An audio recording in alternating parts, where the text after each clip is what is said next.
Today, I'm very happy welcoming our friend Michelle Jewsbury. She's an artist and she's an activist in women's rights. And I was very happy that she was in Egypt last March as part of a conference she attended. And happy that she went back to the States, afterwards, before the lockdown in the airports. Today I'm joining her to talk a little bit about her activities. Hello, Michelle, how are you? I'm doing wonderful. Thank you so much for having me, Sherif. So good to see you again. Very happy joining us today from the States. Tell me, Michelle, you've been very active in the last couple of years in Africa, you know. So tell me, how do you qualify your visit to Sierra Leone, to Ghana, and to Egypt as well? Well, in March, it was I was able to visit both Ghana and Sierra Leone and our programs there. So I was able to talk with our managers on the ground, meet with a lot of the girls that we put through school. And it was wonderful. I feel like we are accomplished a bit with the little bit of funds that we have. And we've actually expanded to Rwanda during this pandemic. So we are also now doing some programming with an organization called IDA Rwanda. So really excited about that.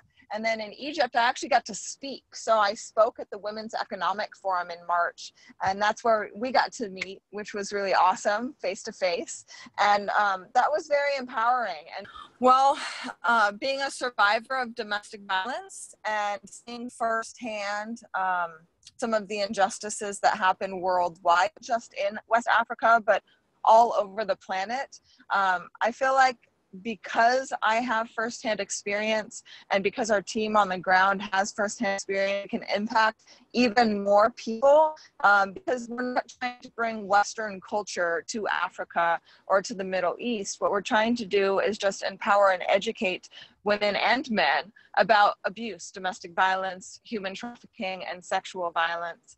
And unfortunately, it's rampant. I mean, in first world countries, developing nations, it's very prevalent everywhere. But because of that experience, we now can impact hundreds of thousands of people. And I personally am extremely grateful that I have been able to use what happened to me as not justification for being a victim, but for being a victor and for helping other people conquer their barriers and obstacles as well. So domestic violence, sexual abuse, and human trafficking have all increased because of the lockdown. And unfortunately, so I believe that hurt people. And when you get a person who is not regulated and trap them in a home with somebody that they potentially injure or hurt or scream at, then it increases because they have to stay at home. So we have seen a huge uptick in the cases of domestic violence in America. And I'm sure that's the same case worldwide. And unfortunately, it's the same thing with human trafficking. That's the one thing that people don't understand is we have to be able to stop the Johns. And that's the big issue right now. And because everybody's in lockdown and because people are supposed to be staying at home and just with the same cohort of people, then they get annoyed, they get frustrated. And, a lot of these young girls and young boys who venture out end up getting captured and forced into human trafficking and sex work. And, issues of domestic violence increase. It's just a very tricky time in 2020 to be able to combat these issues. And it's just education. The more people understand, the more we can put an end to this.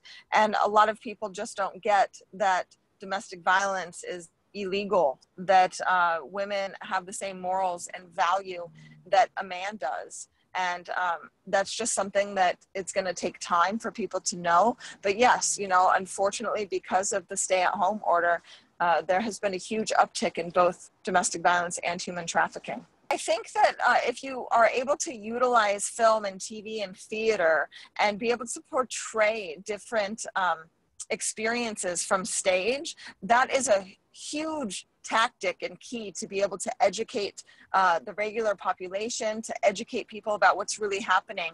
And one cool thing that's happening is with the stay at home, everybody has to pivot. So I live in Hollywood, California. So the entertainment industry is moving, right? It's going up north to Canada. It's going to different countries to film because they can't film right now in Los Angeles.